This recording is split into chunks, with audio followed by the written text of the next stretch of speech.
Coach, congratulations on a hard-fought victory. Thanks. Can you give us your initial impressions of the match?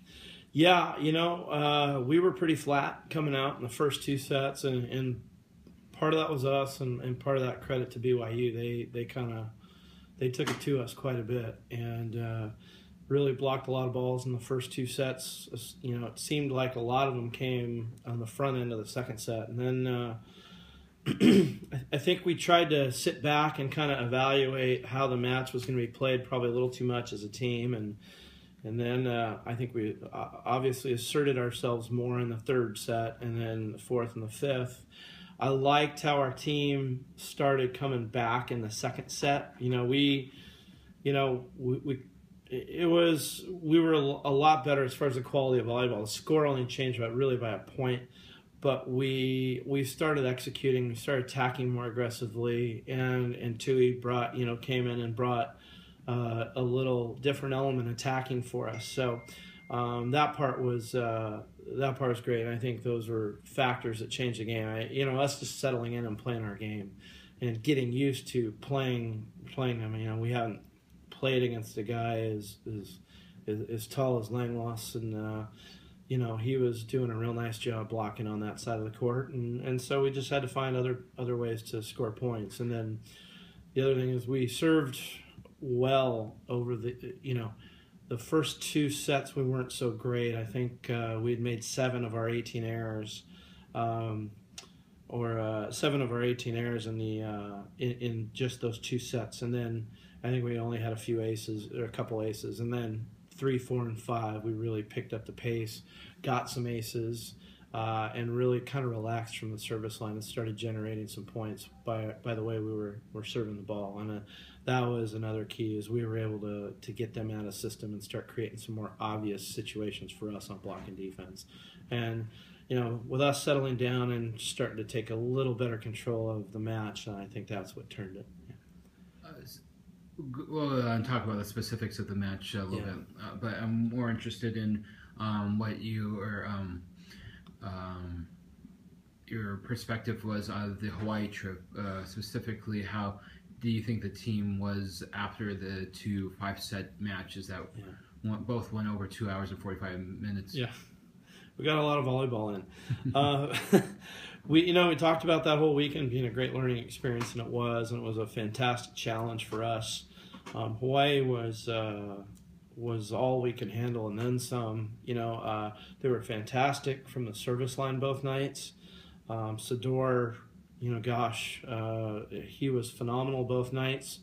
And I think we were just able to make a few stops late in the fifth, and I think that was, we just settled down and just kept chipping away. You hear the analogy of just taking a hammer to a rock, and eventually it'll crack. And I think they outlasted us the first night. We outlasted them the second night.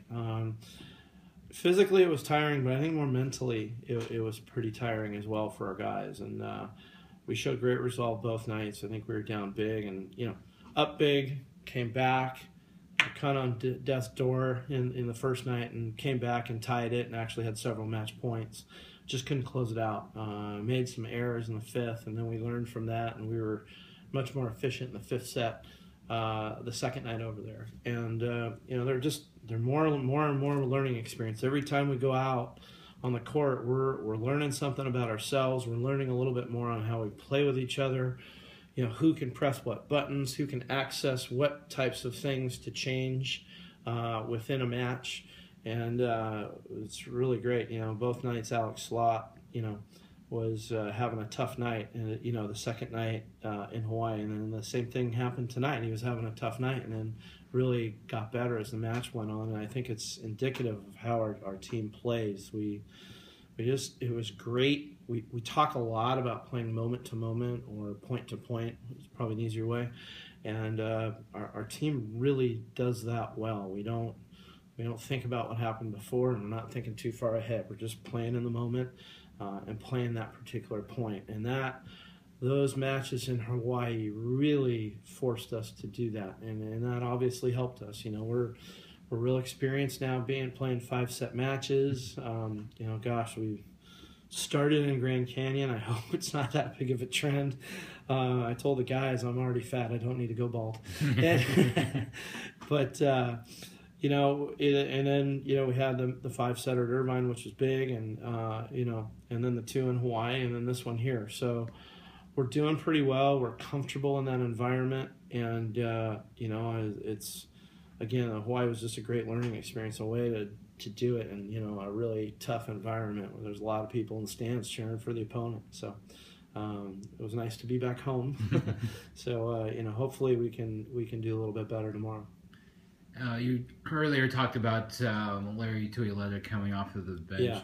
Yeah. Can you expand more about that, and also tell us why you thought Orenik had an off night tonight? I don't know why O had an off night. He hasn't really had one yet.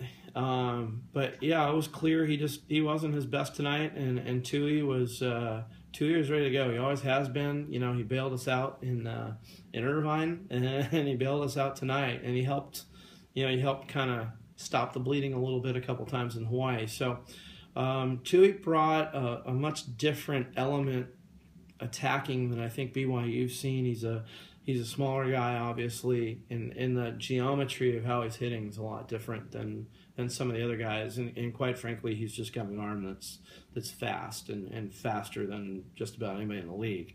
So he's a really tough guy to block. And two, he's just a very skilled attacker and has great vision. So, if we got him in good situations, he was going to probably be successful, and he was. And the other thing too he brings is he's very comfortable passing the ball. It's not always perfect, but he's comfortable and really in tough situations passing. And so I think that helps our team relax a little bit. I think everybody else kind of in serve receive especially relaxes a little bit. And he's able to pass well with his hands. So, with BYU being a float serve team, he was able to take a few balls with his hands and have it be real easy. Where other times that might have been tough for us to pass. So, just with his overall passing and defense and the change in the geometry of how he hits, versus Orenik and Slot and some of the other guys on our team, I think that was definitely there. We needed his arms ballistic basically, and so. We definitely needed that and needed some offense, and he brought it. Does his performance tonight affect your decision in the lineup tomorrow? We're gonna have to think about things, yeah, for sure. I don't know what the final decision is gonna be, but our coaches and I are gonna watch film tonight, look at some things, and see how we're gonna go after it tomorrow night. So to be determined.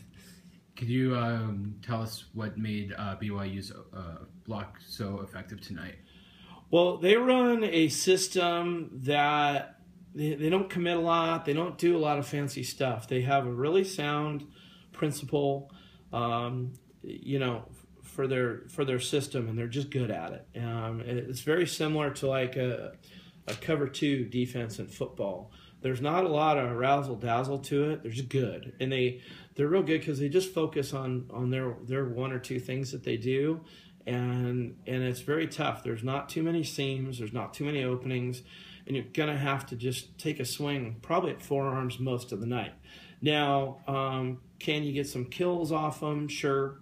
But they really force you to be good and to pass the ball well. So if you can be in system, it's obviously more advantageous. But against that blocking scheme, there's no hole or no opening. You really have to do it by passing well and executing as an attacker when you have a bit of an opening.